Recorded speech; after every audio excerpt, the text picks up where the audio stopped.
नमस्ते, good morning. तुमचं सगळ्यांचं आमच्या यूट्यूब चॅनलवरती तुम्हा सर्वांचं स्वागत आहे. तर आज आपण मॅथ्स पार्ट 2 मधील 10th मॅथ्स पार्ट 2 मधील बेसिक प्रोपोर्शनॅलिटी थेरम हा एक महत्त्वाचा थेरम आज आपण स्टडी करणार आहोत. तर त्यामधला जो थेरम आहे basic proportionality theorem, theorem series मधील हा फर्स्ट थेरम आहे बेसिक प्रोपोर्शनॅलिटी थेरम.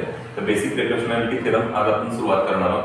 तर बेसिक प्रोपोर्शनॅलिटी थेरम स्टेटमेंट काय सांगत होतं बघा, if a line is parallel to a side of a triangle intersects the remaining sides in two distinct points, then the line divides the sides in same proportion.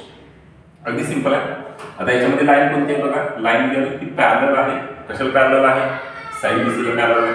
ठीक आहे. त्यानंतर line gear ट्रायंगलच्या दोन sides म्हणजे दोन sides कोणकोणते आहेत बघा, first side कोणती आहे AB, बरं का. त्यानंतर सेकंड साइड कोणती आहे AC. साइड AB आणि AC ला कोणकोणत्या दोन पॉइंट मध्ये इंटरसेक्ट करते, पॉइंट B आणि पॉइंट Q मध्ये काय करते, इंटरसेक्ट करते.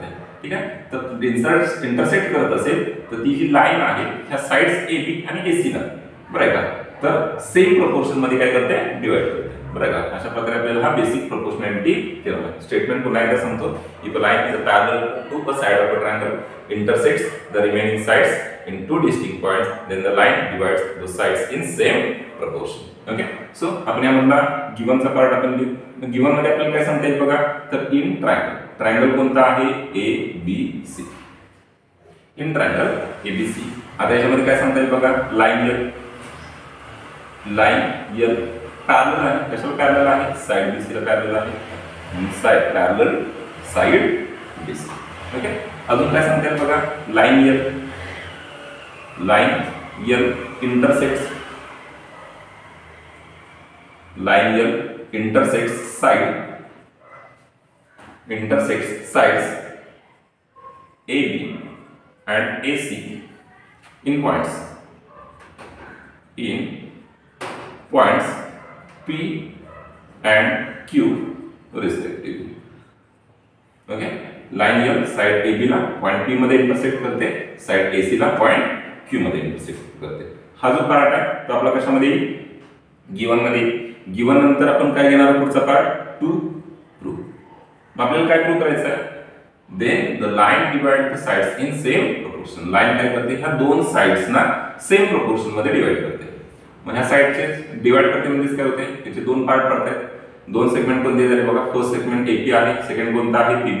आपल्याला लिहिता येईल, काय लिहिता येईल आपल्याला, AP upon PB is equal to side AC चे दोन पार्ट झाले, AQ upon QC. AQ upon QC. थोडाच पार्ट एक कशामध्ये, टू प्रूव्ह मध्ये. हा पार्ट आपल्याला काय करायचा आहे, प्रूव्ह करायचा आहे.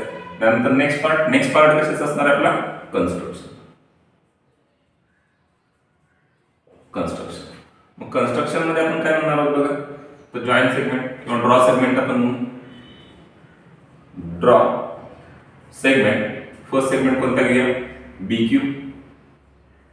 Draw segment BQ and PC and segment PC. दोन सेगमेंट आपण काय करायचे, जॉईन करायचे. ओके. आता त्यानंतर हा गिवन झाला पार्ट, टू प्रूव्ह झाला, कन्स्ट्रक्शन. आता लास्ट पार्ट थेरमचा तो म्हणजे कोणता असेल, प्रूफ.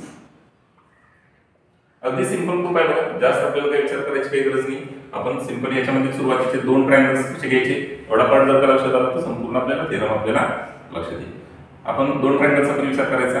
आता बघा, ट्रायंगल APQ आणि ट्रायंगल BPQ हे ते दोन ट्रायंगल्स आहेत. ओके. ट्रायंगल APQ आणि PQB असे ट्रायंगल्स आपण घेऊ. बरं, या दोघांची जी हाईट आहे ती हाईट काय आहे, इक्वल आहे. बरं. मग त्याच्यावरून आपण काय लिहिता येईल आपल्याला, ट्रायंगल APQ आणि ट्रायंगल BPQ have equal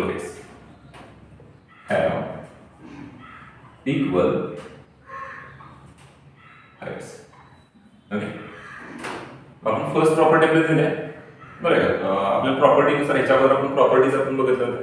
त्या प्रॉपर्टीनुसार जर का कोणतेही दोन ट्रायंगल्स असतील, त्या दोन ट्रायंगलची जर का हाईट जर का काय असेल, सेम असेल, तर त्यांचा area ratio in proportion to the base असेल. ओके.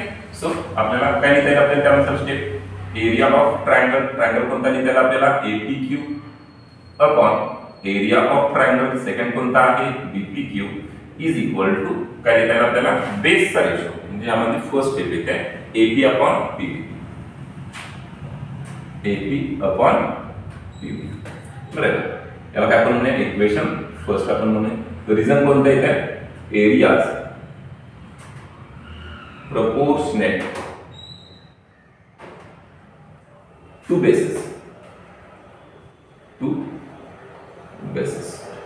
म्हणजे ह्या दोन ट्रायंगलची हाईट सेम आहे म्हणून एरिया कशाची घेतली प्रोपोर्शनेट टू बेसेस पण सिमिलरली आपल्याला या डायरेक्शनला पण सेम लिहिता येईल आपल्याला area of triangle APQ area of triangle CPQ area of triangle APQ upon area of triangle CPQ is equal to आता इकडचा रेशो काय मिळेल similar part AQ upon QC simple part AQ upon QC equation number second त्याच्यामध्ये बघा flow मधला हा second part येतो बघा AQ अपॉन QC ठीक आहे आता त्यानंतर पुन्हा आता आपण काय म्हणणार तर पुन्हा हे जे दोन ट्रायंगल्स आहेत कोणते दोन ट्रायंगल्स आहेत पहिला ट्रायंगल आहे BPQ आणि दुसरा ट्रायंगल आहे CPQ ट्रायंगल BPQ चा सेगमेंट PQ हा इक्वल बेस आहे ट्रायंगल CPQ चा पण हा सेगमेंट का आहे इक्वल बेस आहे मग काय लिहिता येईल आपल्याला segment PQ is common base of कशाचा ट्रायंगल फर्स्ट ट्रायंगल कोणता आहे BPQ अँड ट्रायंगल CPQ दोन ट्रायंगलचा काय आहे कॉमन बेस आहे त्याचबरोबर अजून काय सांगता येईल बघा तर याच्यामध्ये लाईन एल ही पॅरलल आहे कशाला साइड बीसीला लाईन एल असं पुन्हा आपण म्हणू लाईन एल पॅरलल कशाला पॅरलल आहे साइड बीसीला पॅरलल आहे लाईन एल साइड बीसीला पॅरलल असल्यामुळे ओके आपण काय म्हणू शकतो लाईन एल पॅरलल आहे साइड बीसीला मग देअरफॉर हे जे ट्रायंगल्स आहेत ट्रायंगल्स कोणते triangle BPQ and triangle CPQ have equal heights. Okay? समजा कोणतेही दोन ट्रायंगल्स असतील त्या दोन ट्रायंगलची हाईट सेम असेल त्या दोन्ही ट्रायंगलचा बेस जर का सेम असेल तर त्या दोन्ही ट्रायंगलचे एरियाज काय असतात इक्वल असतात सो याच्यावर आपल्याला स्टेप आपल्याला काय लिहिता येईल एरिया ऑफ ट्रायंगल कोणता आहे फर्स्ट BPQ हा ट्रायंगलचा एरिया आणि सेकंड जो ट्रायंगल आहे म्हणजे काय लिहिता येईल आपल्याला इथं एरिया ऑफ ट्रायंगल कोणता आहे CPQ यांचा एरियाज काय असणार आहे सेम असणार आहे याला आपण काय करूया इक्वेशन नंबर 3 आपण घेऊ ओके आता आपण जर ऑब्झर्वेशन केलं तर आपण इक्वेशन फर्स्ट ऑब्झर्वेशन करू आणि इक्वेशन सेकंड ऑब्झर्वेशन करू आता area of triangle APQ upon area of triangle BPQ term आहे आणि इथं area of triangle APQ upon area of triangle CPQ आणि ह्या दोघांची जर का किंमत सेम असेल तर हा रेशो आणि हा रेशो काय मिळेल आपल्याला सेम मिळेल तोच पार्ट आता आपल्याला विचारात आपल्याला घ्यायचा आपण खाली काय म्हणू फ्रॉम इक्वेशन कोणतं फर्स्ट सेकंड अँड थर्ड ह्या तीन इक्वेशन्स करून काय लिहितो आपण